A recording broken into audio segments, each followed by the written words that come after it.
In this exercise, we're going to take this target that we just drew with the polar grid tool, and we are going to paste it inside of the heart shape.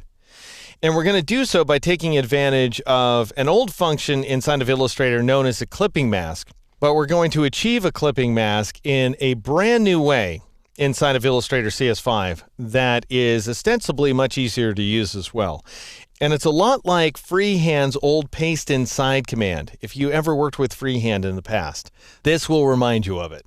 All right, so I've saved my progress as the target.ai found inside the 04 line art folder. And I'm going to twirl open my drawing layer here inside the layers panel, and I'm going to rename these objects. I'm going to rename this guy Heart, of course, because after all, that's what he is.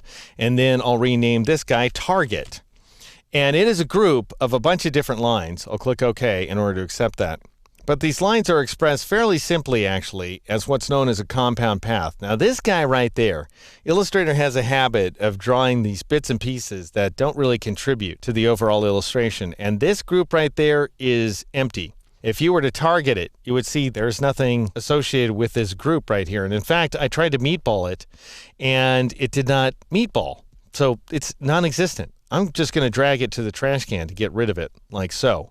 You don't have to. You can leave it in there. It's not like it's doing any damage to your artwork, but when you see those things, you may just want to hunt them down and get rid of them, just so that you can make your way through the layers panel with less confusion. Anyway, I'm going to go ahead and twirl close target right there.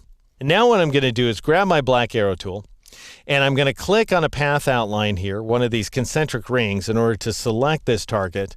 And I'm going to go up to the Edit menu, and I'm going to choose the Cut command, or press Control-X, Command-X on the Mac, in order to cut that path to the clipboard. So that's what it means. When you cut something, you're removing it from the illustration, and you're placing it in this thing called the clipboard, which is really this thing in Illustrator's imagination. It's this little bit of memory allocation, actually.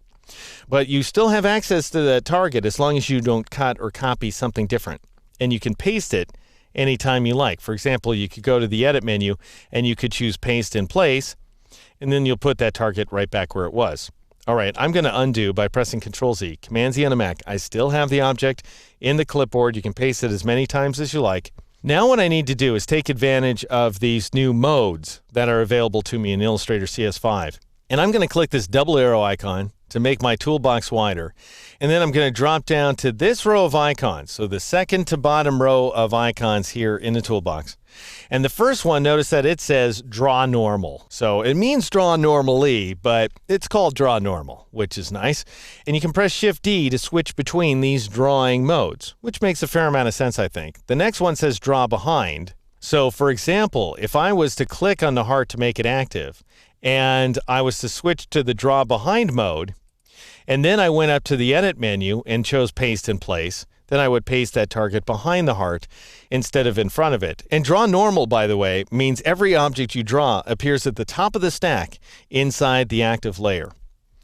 Anyway, I don't really want this guy to be in the background, so I'll go ahead and press Control-Z, Command-Z on the Mac. Make sure your heart is selected. So go ahead and click on it with the black arrow tool if it's not selected, and then go to this last drawing mode, which is called Draw Inside. I want you to click on it to make it active, and then you'll see these little dotted corners right here that show you that you're going to draw inside of this shape. And I could get a drawing tool and actually draw inside the shape if I wanted to. For example, I could draw a new polar grid if I wanted to, like so, and I'll just go ahead and Alt drag from the center or Option drag from the center in order to create a new polar grid, and it appears inside the heart. However, it's not filled or stroked properly, so that's a big problem.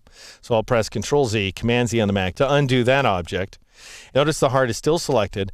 I'll go to the Edit menu and I'll choose Paste in Place, and that goes ahead and throws that guy right there inside the heart, and I am now done. I'll click on the black arrow tool in order to switch back to it, and I'll switch back to Draw Normal, and I'll click off the shape to deselect it, and we now have a target inside of a heart just the way we wanted it. And you will see now inside the Layers panel that we have a new object called Group. Go ahead and twirl it open, and it contains the heart, which looks gray, but that's because it's serving as a clipping mask. In other words, it's clipping the contents of the target. What you want to go ahead and do is rename this object something like Mask, and then click OK. because this is a masked object inside of Illustrator. In the next exercise, we're going to begin to create that arrow that's launching into the heart using the plain old everyday line tool.